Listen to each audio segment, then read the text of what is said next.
আজিম এদিকে আয়। আইতাছে। আজিম একটা কাজ কর, ওই সকালে যে বাড়িতে গেছি না, যাও ওই বাড়ি থেকে টাকা করে নিয়ে আসো গিয়া। আচ্ছা ঠিক আছে। আরে ভাই আপনি এখানে? মনা, আমি তো এখানে অনেকক্ষণ ধরে দাঁড়িয়ে রয়েছি। কি অবস্থা তোর? ভালো আছো তুই? এই তো ভালো। আমি তোরে কিছু কই না, দেখতেছি কাজ করতে আসো, সেই কারণে আমি দাঁড়িয়ে রয়েছি। মনা, আমগো তো আব্বা মারা গেছে, অনেক বছরই হয়েছে। তো এত বছর তো আমরা কোরবান দিছি। এখন মনে কর আব্বা মরে গেছে, এত বছর আমরা গরু কোরবান দিছি, এবার আমরা খাইতেছি যে ছোটখাটো হইলো একটা ছাগল কোরবান দেব। এখন ভাইয়ের কাছে তো টাকা বেশি নাই, ধর 7-8 হাজার টাকা আছে। তুই যদি কিছু টাকা মিল করে দিতি তাহলে আমরা একটা ছাগল কিনতাম।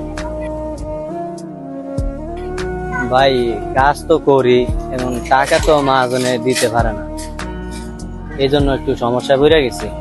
ভাই আজকে তো গরুর বাজার শেষ, তো টিয়া দেন ছাগলটা কিনা লই।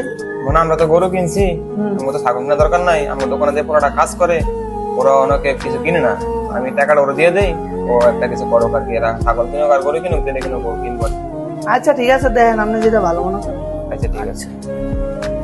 ভাই টাকাটা আনছি। আচ্ছা ঠিক আছে, তো কাজ করা যায়।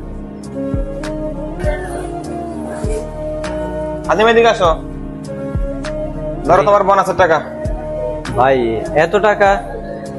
এত টাকা তোমার বোনাসের টাকা দিছি আর কি, কারণ আমি এমন সময় একটা দোকানে কাজ করছিলাম, কিন্তু আমি 1 বছর কাজ করলাম, আমার 1 কাপ চা খাওয়ার টাকা দিত না আর কি। ও ঠিক আছে, আর সব মানুষ তো একরকম না, সব মালিক তো একরকম না, ভালো মন্দ তো অবশ্যই আছে। জি ভাই। ঠিক আছে, নাও তুমি বলে নাও টাকা। আচ্ছা ভাই ঠিক আছে, যাই।